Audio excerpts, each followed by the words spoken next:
Hey y'all, I'm Coco. I'm Mac, and welcome to Coco Mac Convos. All right, so not too long ago on Twitter, Follow us. I had a little tussle in the comments with somebody. Basically, what happened was a young lady was showing off a very nice top that she had that happened to be see-through, and a young man came along talking about how there's children on this app, and, he and I got into it a little bit. I'm not going to give you all the details. If you want to see the screenshots, they're on Facebook. But we want to talk about the politics of social media.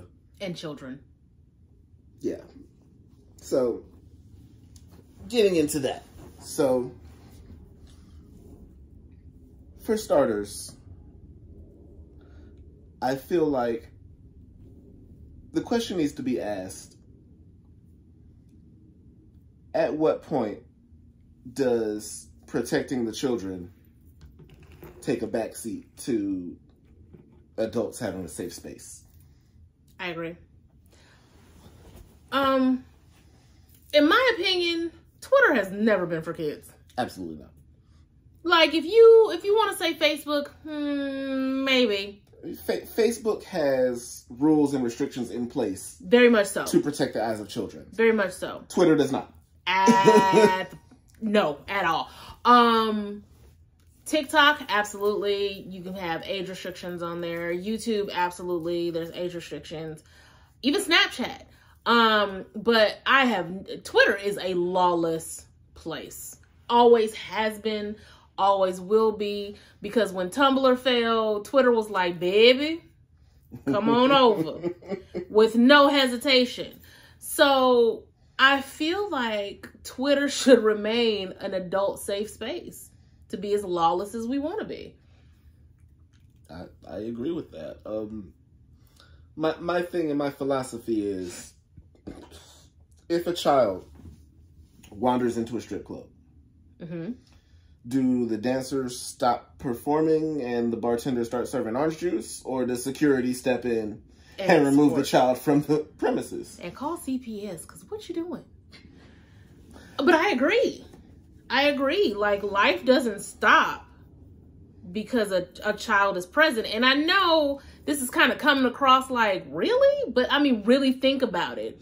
We live in a society where it's like, I'm going to put it to you like this. A mother from the 80s and a mother from now, priorities are two different things.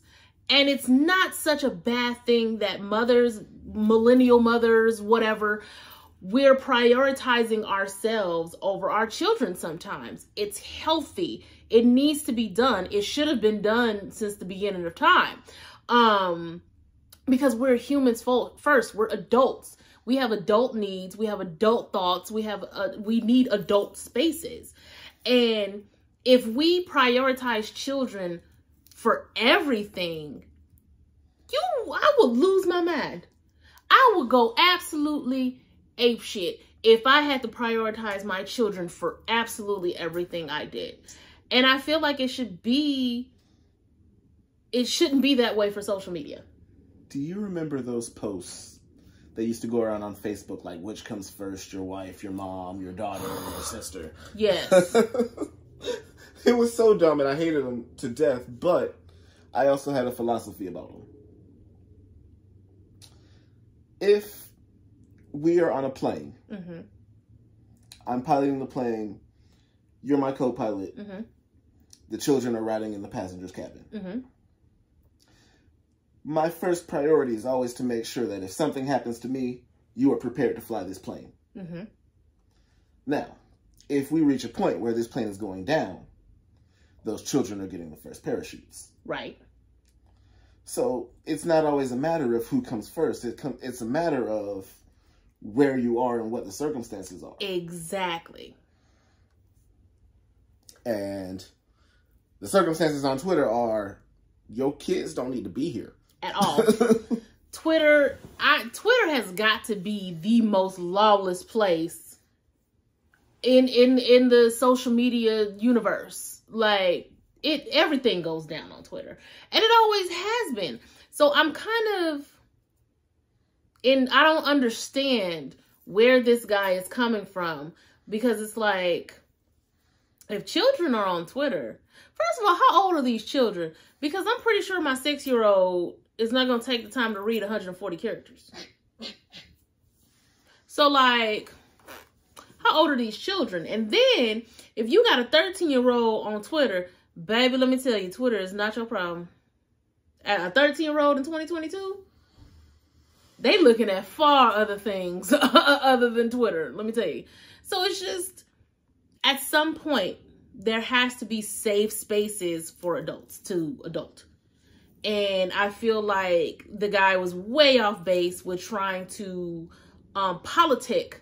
First of all, you're not going to tell me what to put on my profile, because I pay this phone bill.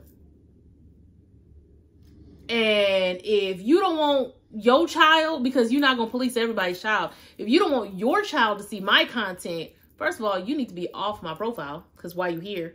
Second of all, block me. See how easy that is? Parental controls. All day. Which Twitter does have those. Mm-hmm. So, there's that. So, all this to say, I suppose, yes, children need to be protected. Absolutely. But a part of protecting children is keeping them in a child's place. Hello. Hello. That's it. And I feel like we've kind of lost sight of that. Now, don't get me wrong. Before y'all try to start tussling with me in the comments, when we talk about gentle parenting, soft parenting, cute. Y'all don't have the heathens I have in my house, but cute. With that being said, there's almost too much freedom in the whole gentle parenting, soft parenting, because I feel like it's all about, oh, well, my child like wandered off into a snake pit. Let me go talk to them to see how they feel and see if I can coax them out. If you don't go smash this little, you know what I'm saying? Like I said, don't get me wrong. There are times where I do use gentle parenting, soft parenting. But there are a lot of times I don't. Because again, y'all ain't got the heathens I got. Another story altogether. But with all of this being said, I feel like we need to understand that children are still children. And there are just certain places, certain avenues that they should not be in. There's already enough access to electronics, social media, and just the internet in general that children are exposed to. We have to take control as parents to tailor that experience to keep them as safe as you want to keep them. But it's up to us as parents. It's not to the world to regulate our children. And I feel like there's a lot of us who expect the world to fit into the narrative of our parenting, and that's asinine. Yeah. That's what I got. Yeah, listen, don't have me start talking about parenting, because I got shit to say too. I'm telling you. I mean, we're going to have to do another video about gentle parenting and all of that. I'm going to throw that out there. We're going to have to do that. And see, Mac is new to parenting. I'm going to tell y'all, sometimes I just sit back and watch him and I chuckle just a little bit on the inside. You see the abuse. It's not abuse. Because I'm going to tell you sometimes. Sounds more like hazing. Wow. The accusations. That you're not denying. Anyway, see, I was about to compliment you because I was about to say there are times where he handles it like a pro, baby. Like he has a natural ability. I'll say that. But sometimes I have to chuckle. I love you. Mm-hmm. Tell me anything. Push the button. I love y'all. Bye.